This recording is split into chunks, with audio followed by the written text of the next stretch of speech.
હાલો મિત્રો, જય શ્રી કૃષ્ણ। તો સ્વાગત છે તમારા બધાનું અંજલિ ગુજરાતી ફૂડ ચેનલમાં।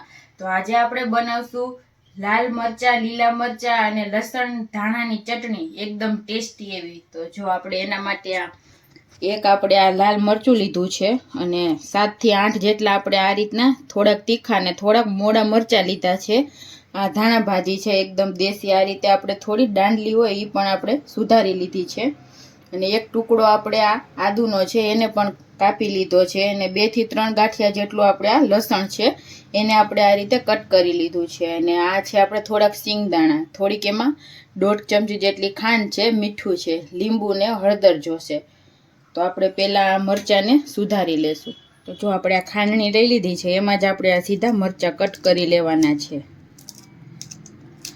તો અત્યારે લીલું લસણ એકદમ ભરપૂર માત્રામાં આવે છે। તો જો આ રીતે તમે ચટણી બનાવીને ખાશો તો મજા આવી જશે, એકદમ ટેસ્ટી એવી બને છે।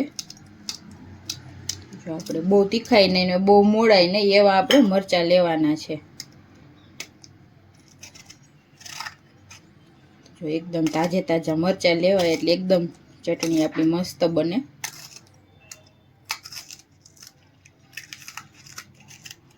તો આપણે બધા મરચાંને કાપી લઈએ।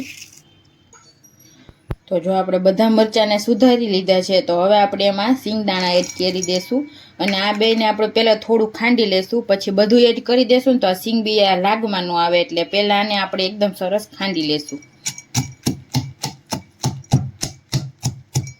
તો જો આપણે સિંગ બિયા અને મરચાં એકદમ સરસ ખંડાઈ ગયા છે, તો હવે આપણે એમાં આદું એડ કરી દેશું અને આ લીલું લસણ છે એ પણ આપણે એમાં એડ કરી દેશું।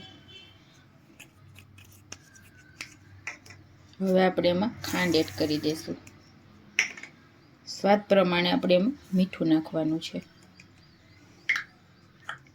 ચપટી આપણે એમાં હળદર એડ કરશું અને આ લીલી ધાણા છે એ તો આપણે આખી વાટકી ભરીને જ લીધી છે। એકદમ દેશી ધાણા અત્યારે આવે છે તો એકદમ ટેસ્ટફુલ ચટણી બને છે। આખા ધાણા અત્યારે તો ધાણાના માથે થઈ ગયા હોય તો એ પણ તમે આમાં એડ કરી શકો છો। હવે આપણે એમાં અડધું લીંબુ એડ કરી દેશું। તો હવે પાછું આ બધું આપણે ખાંડી લેશું। તો જો આ ચટણીને ખાંડીને જ એકદમ સરસ ટેસ્ટી બને છે। આ ચટણી મિક્સચરમાં બનાવો ને તો આનો અસલી ટેસ્ટ જે હોય છે એ નથી આવતો, એટલે આ રીતે આપણે ખાંડીને બનાવો ને તો એકદમ ટેસ્ટ આવે છે આ ચટણીનો। તો એકદમ સરસ આપણે આ બધું હવે ખાંડી લેશું।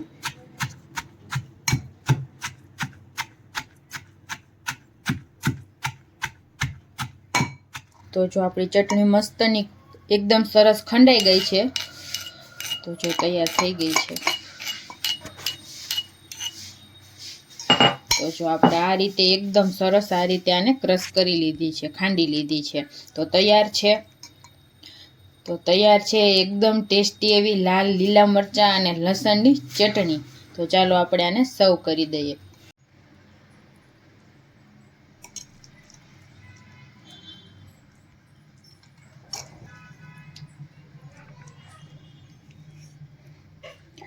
તો આ ચટણીને તમે કોઈ પણ એરટાઈટ ડબ્બામાં કે ડબ્બીમાં ભરીને અઠવાડિયા સુધી ખાઈ શકો છો, ફ્રીજમાં રાખીને। જમવા સાથે એકદમ ટેસ્ટી લાગે છે આ ચટણી।